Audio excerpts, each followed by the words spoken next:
I'd like to look now at the question of speed, that is, how fast you can go.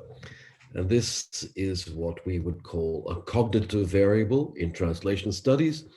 And I'm looking at this not just so you can make lots of money in your life by working fast, but it's also an example of the kind of research that's done in one area of translation studies, that is, cognitive translation studies. Now, why look at speed? Speed just means doing a translation in more or less time. It's time on task as a psychological variable. Okay. Who would be interested in speed? Well, obviously, employers of translators would like translators to work faster because they can get more translations for less money. More money. So we might get some money from them to do the research. The people who design the technologies that we've seen would also be interested. Why? Well, if they can market their technology as improving your speed, they can say, hey, you're going to get more money, therefore spend some money on our technology. Okay?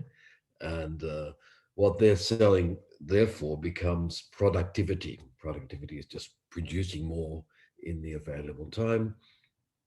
And most of the translation memory software suites that we've seen have been marketed in the past as improving productivity. They have been sold as productivity tools. They also have other advantages, such as controlling terminology or allowing clients to control you and teamwork and things like that. But productivity was indeed one of the main selling points. If you are a translator, hey, you know what? You might also like to make more money by going fast, but watch out, you might get more nervous breakdowns, for example, burnout before you turn 40 or something like that. It depends. Some translators, we find, go really well, enjoy working fast, get an adrenaline rush. I do when I'm interpreting, doing conference interpreting. I get that adrenaline rush. I like the pressure. It's something I enjoy. Other translators don't like it at all. And so speed is a variable that interacts with things like personality as well. And for researchers, well, we like to solve problems. And so if there are problems for other people out there, that's a good problem for us to work on. And time on task has become an area of several studies over the years, as we will soon see. Now, we're entering cognitive translation studies, and so we have to find out ways of finding out what goes on in the translator's brain while they are translating. And that is the traditional black box. We cannot cut open the brain and see what's happening while the translator is translating. Fortunately, okay. We can do EEG maps and things like that, which have been done. But let me focus on some of the easier and more traditional methods for finding out what translators might be doing in their brain while they're working. Okay. Now, one of the easiest and the one we're going to look at is screen recording. You can do screen recording on your computers as you work and then play that back at 3 or 4 or 5 times the original speed and watch what you're doing on the screen. And the assumption is that your on-screen activity corresponds to something that you're thinking about. This may or may not be true, but it gives you a clue, all right? It's a variable that we can uh, uh, capture, we can get the data, and we can quantify it. Now, with the screen recorders, here's an old example that I have here. We can see what you're doing on the screen, and we can get you to talk about it. So we can actually combine two technologies that you'll see here. I'll just play this very quickly. If it works, good. We can see the translator looking for some terminology. She's working in an old version of something there, WordFast. There you go. And 享受这 we 个过 get her to 程。talk about it as she goes. And then we record not just 祝 what 您 she 购物 does 愉 on 快 the 哦！ screen, that's screen recording, but also her verbalization of the activity that she's doing. Okay. And that's simple enough. So we've moved into two ways of investigating the translation process. Think aloud protocols are called TAPS for short, think aloud protocols. And that's just verbalizing what you're doing as you do it. And we have to train people to do that, to say what they're doing. Look, Americans, no problem. I mean, you know, they'll just talk about everything they're doing without any problems. We find that people with Asian backgrounds are far less ready to talk about what's going through their mind as they translate. And so we do some training to bring them up to speed. There are cultural differences in this variable, but here's what we did with the bit of recording you just saw. We record what was going on in the screen. We see how long it took, and we see what comments were made. Okay, that's from a big research project that I'm not going to go into now. Now, the same technology, the screen recorder, can also keep a track of your keystrokes. And that can be done within the recording or a separate program. Translog is actually a separate program just for keystroke recording. So we can see the activity done on the keyboard, and we can see the time between what was typed. So we've got all the players and officials ended up in a gigantic, almost 7 seconds, thinking about how to translate Western like. 4 seconds for fight. Okay, so what can you do there? Translog is good because it just locates the major pauses. We can see where translators stop typing. We assume where they stopped typing, they were thinking, and we assume that indicates cognitive effort being focused on a particular problem. Here, the problem would have been Western-like. How did they translate that? How did they get to that? Okay, so that's simple enough as well. And that can be combined with the screen recording and the think aloud, as we've seen there. More and more research is being done these days with eye tracking. Eye tracking simply means you work at a computer, as you can see here. You are up, oh, you're up here facing the computer. That's the picture of the person actually translating at that time. And we see what they're focusing on the screen. And the eye tracker just keeps a track of where the eye moves on the screen, or the two eyes move on the screen, where the focus is, and how long they pause. And when it's paused, you can get a bigger dot, for example, to get an eye tracking map. That works this way. I think you've probably seen an example of eye tracking. Just take a look at it to refresh your memory. Here's the person translating, and we can see how they process text. Okay, this is an example I use when I talk about what a translation unit is, because we saw there the translator read to the end of the sentence, and so the sentence was a translation unit in the sense of that's where they went back. But then the actual translation process is far more complicated than that. There's lots of looping activity and revising and things going around. So I use this video to question the very simplistic models of translating that we started with. But of course, when you're doing this, you can also keep a track of how long is spent on the screen. For example, do they spend more time looking at this part up here or this part down here? And that is the ST or the TT.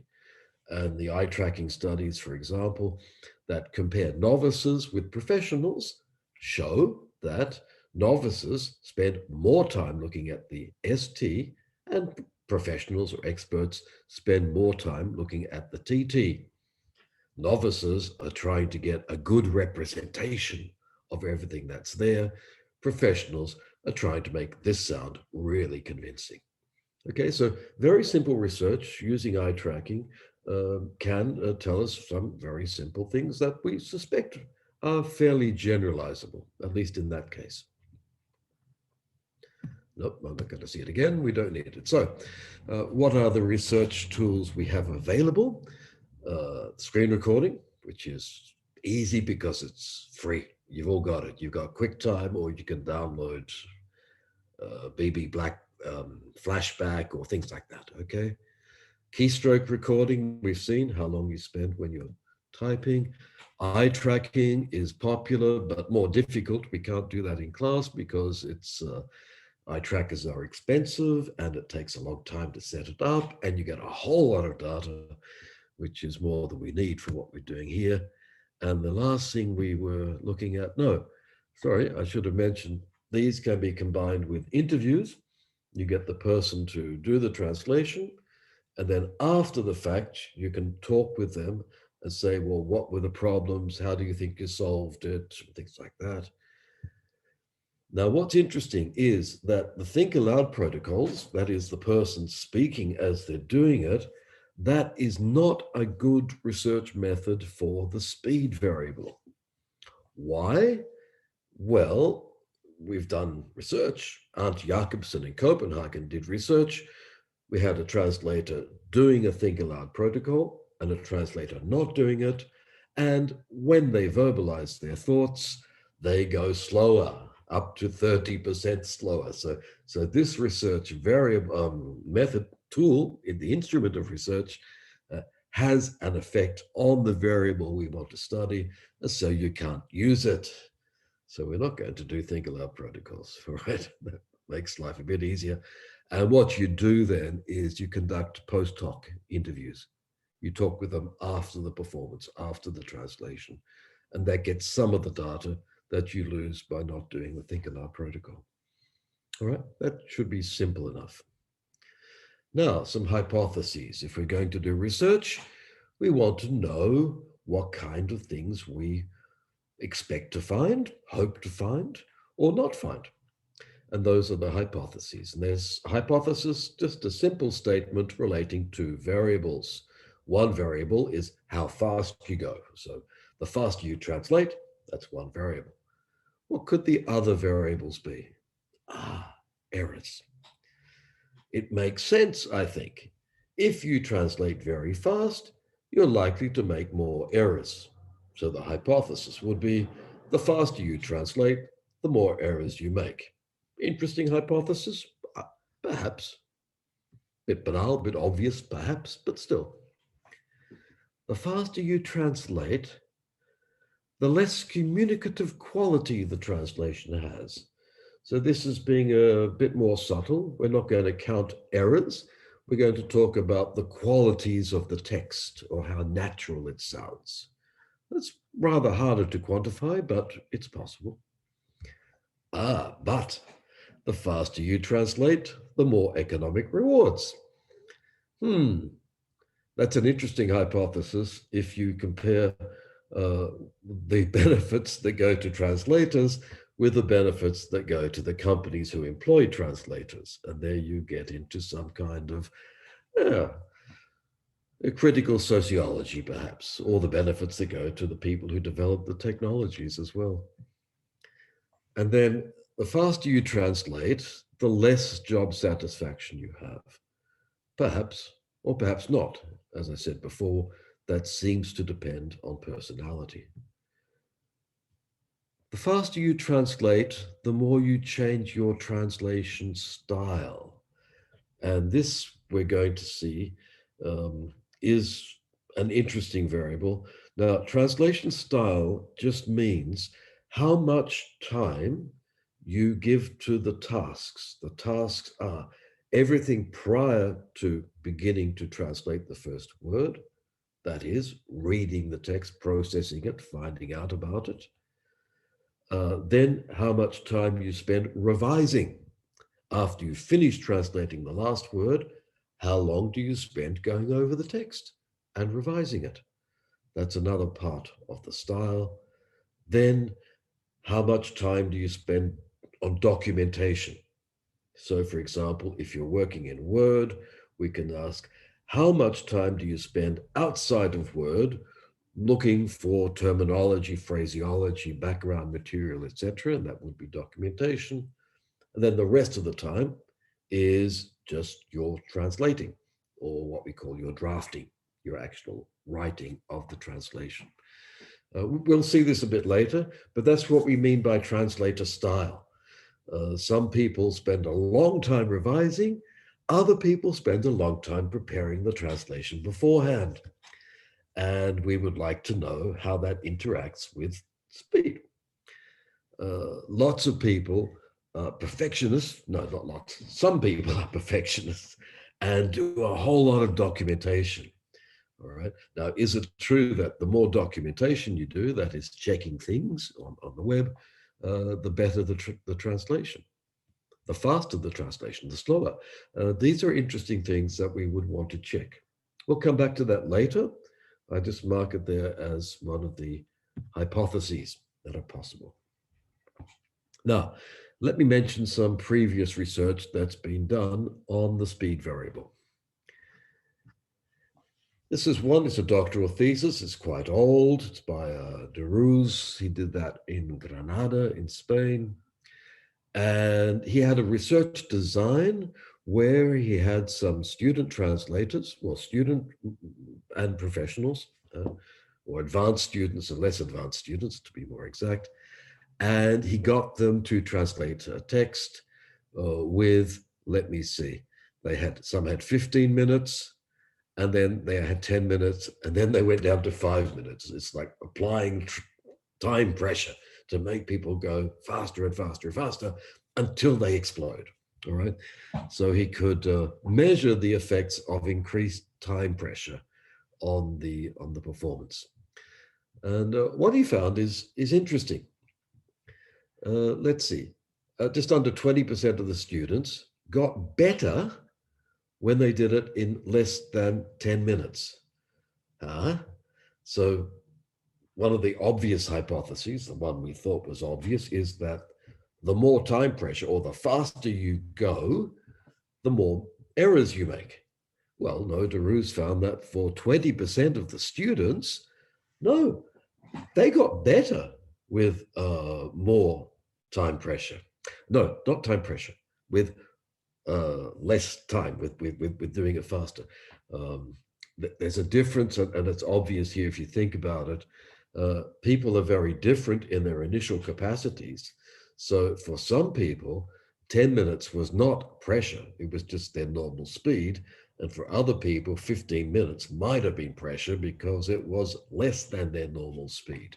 So there's an obvious research design failure here.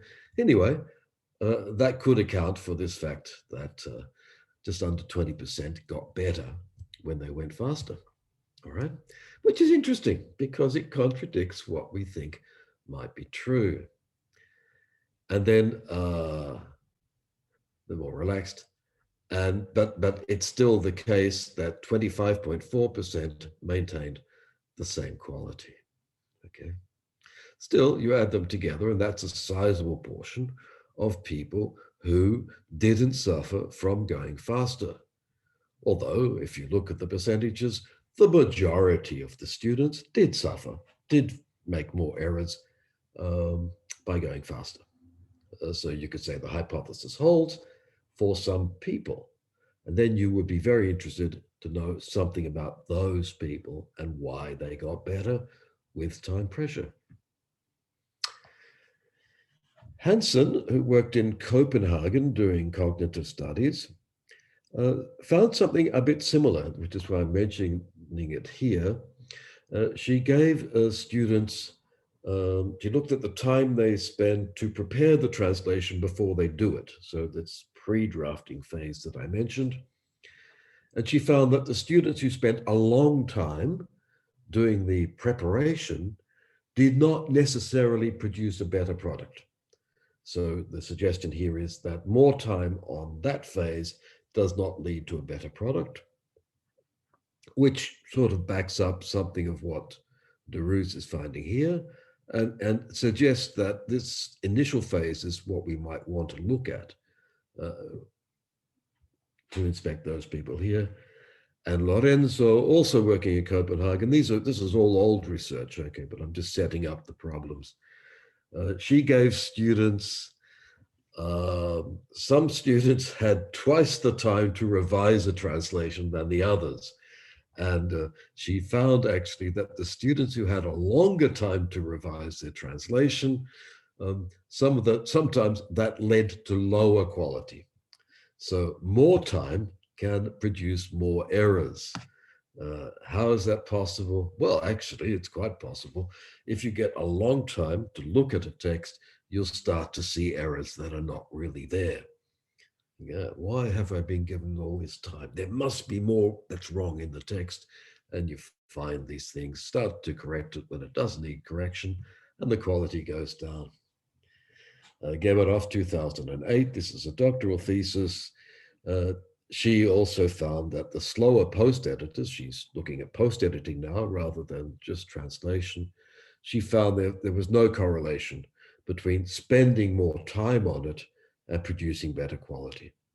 In fact, the variable there that was related to good post-editing or fewer errors in post-editing was the extent to which people liked post-editing. It wasn't time at all. It was the attitude of the person towards the post-editing task.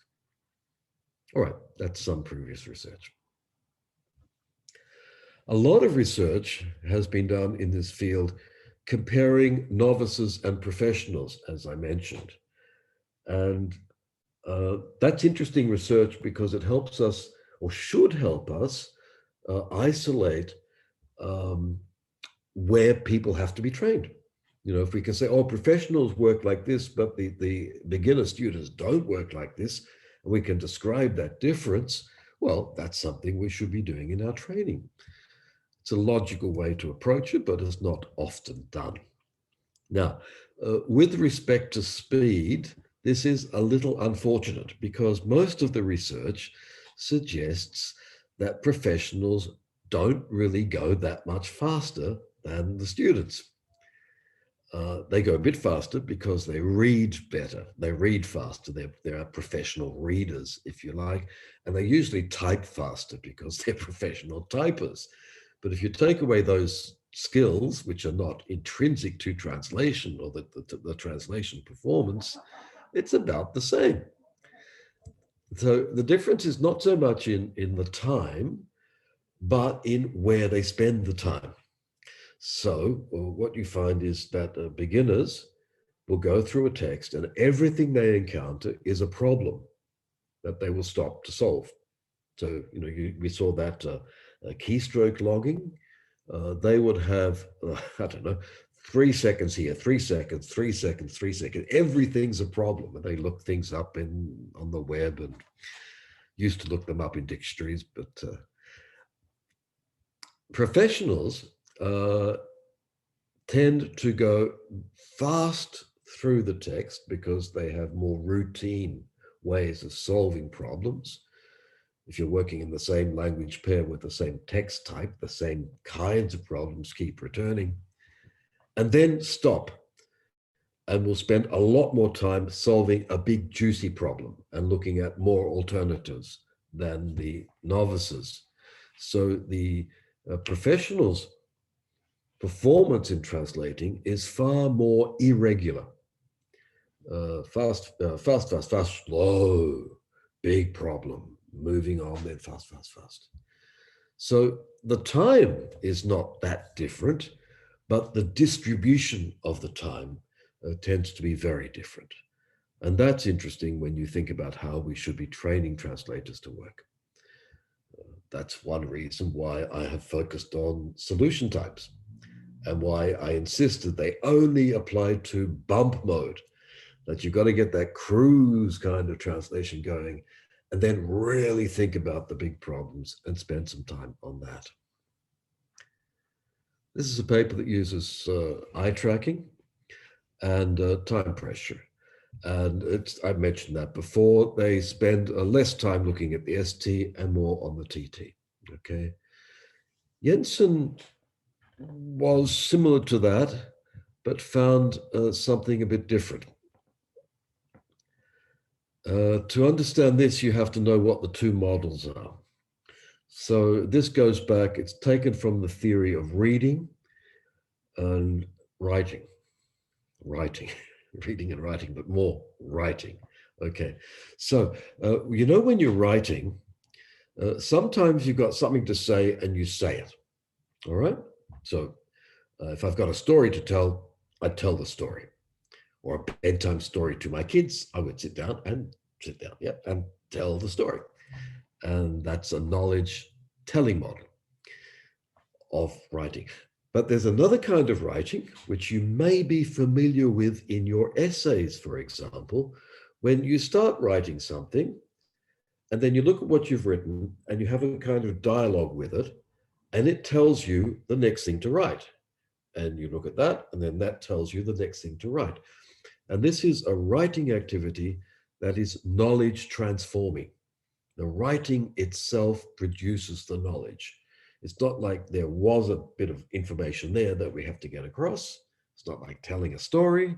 It's inventing the knowledge as you go along through a dialogic process. And this is very common, especially in academic work. So what Jensen found was that the more expert translators engage in less problem solving, goal setting, and reanalyzing behavior than did the young professional translators. That is, the younger translators were using knowledge transforming more, were looking at what they wrote and reacting to that and bouncing off that, whereas the expert translators just, shoo, here it is. This is the information. That's what's over there in the ST. You got it. And this is really interesting because it can explain how it is that the time difference is not that great. Because the knowledge transforming takes more time than the knowledge telling. So the professionals are just giving it to you straight. It contradicts all the Skopos theory people who said, oh, you've got to sit down and think about the new reader and the new aim and your relationship with the client and work out all these things and then retell the text so it suits the new situation. Hey, no, this research says, you know what? The professionals are just giving it to you straight. They're not wasting time on all this Skopos stuff. It's the young, the novices, who are perhaps spending their time there. So, with respect to time, Jensen found planning and problem-solving activities were reduced with time pressure for the experts, the professionals, okay?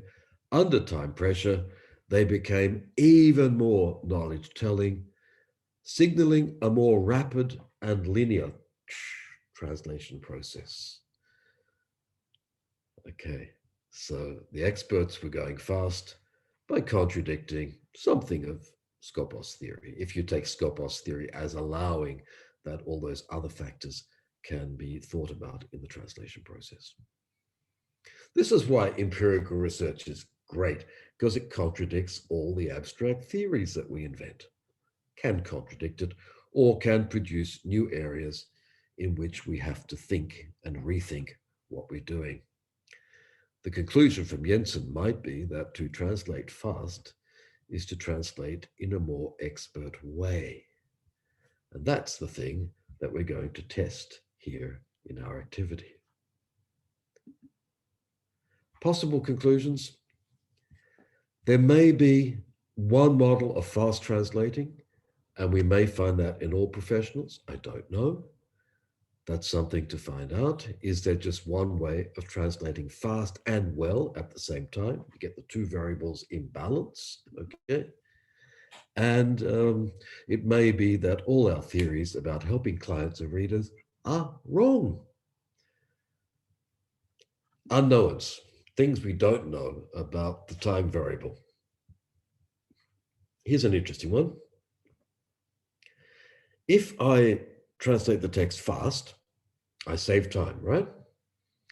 But does that mean that the text has to be read more slowly?